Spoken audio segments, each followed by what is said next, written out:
Hi friends, my name is Shayna and I'm going to be reading to you one of my favorite stories called My Big Dumb Invisible Dragon, because sometimes our grief is so heavy and so big it's as big as a dragon.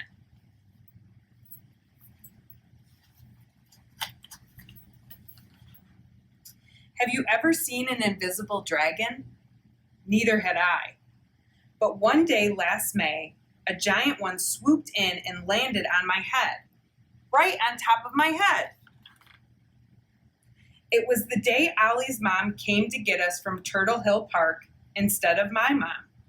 She had a funny look on her face, and she opened her mouth 3 times before any words came out. I don't know if the dragon rode to the park with Ollie's mom or if he was already there, hiding in the trees.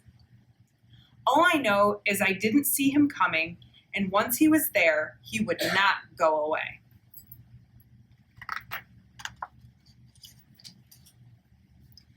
Dad and I had to get used to making dinner without Mom there.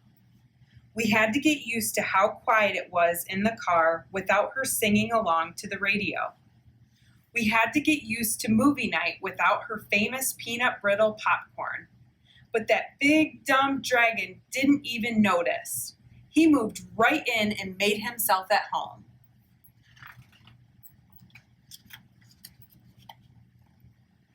He curled up on my chest every night when I was going to sleep. I swear he must have weighed a ton. He made it super hard to get out of bed in the morning, too. Has your grief ever been so heavy that it's hard to get out of bed?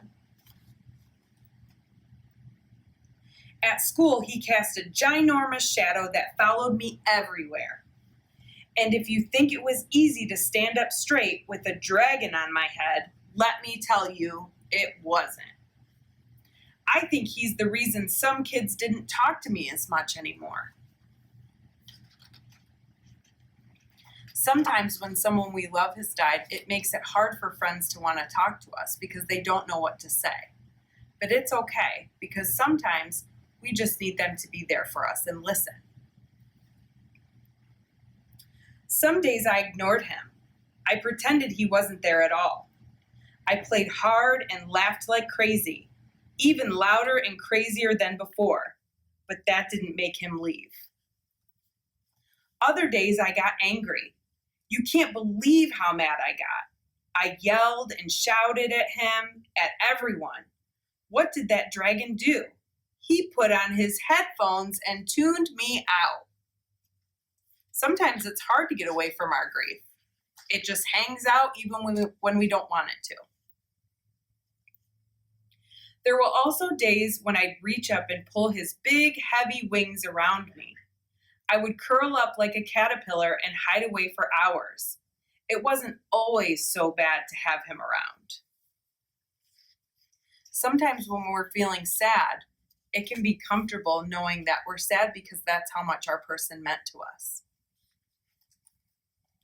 Still, almost every day I tried to make a deal with him. If you'll just get lost, I'll never say a bad word ever again, I told him. I thought maybe to care what I wanted, he did not one bit. Then one day, when the sky was filled with cotton candy clouds, Ollie invited me back to the park.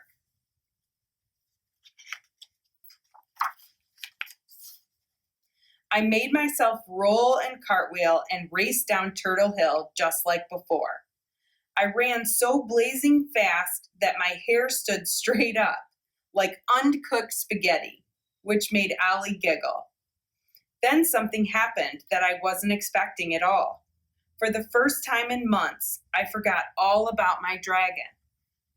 When we ran out of breath, we flopped down on the grass and took turns spotting shapes in the clouds. I see a giant octopus, I said. Does that look like a chicken to you? Ollie asked. There's a pig. Or is it a bear? I asked. The one kind looks like a dinosaur, Ollie said. Actually, I'm pretty sure it's a dragon.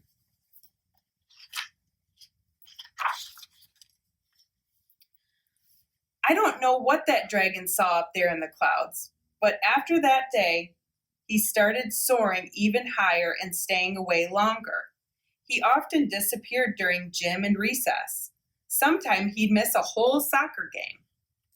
Once he was gone for an entire weekend. But he came back just in time for my birthday party. I tried all of my tricks to make him go away. Skedaddle, vamoose! And what do you think he did?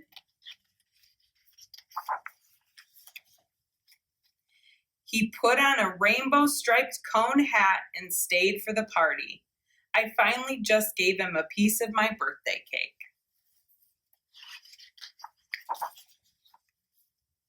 That night, as I waited for sleep, which can take a while when there's a big dumb dragon in your bed, I realized something. My dragon didn't feel as heavy as he did back when I was 6. I guess my birthday wish came a little bit true.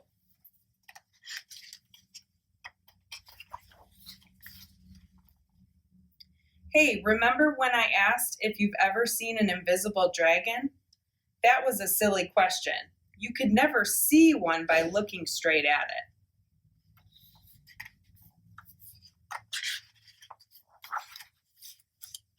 You have to look at the person underneath.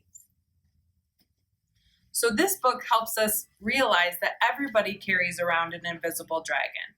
Sometimes it's grief, sometimes it's sadness, sometimes it's being scared or anxious. We all carry around something and not everybody knows what it is. And that's why it's nice to be kind and be a friend to everyone that you meet.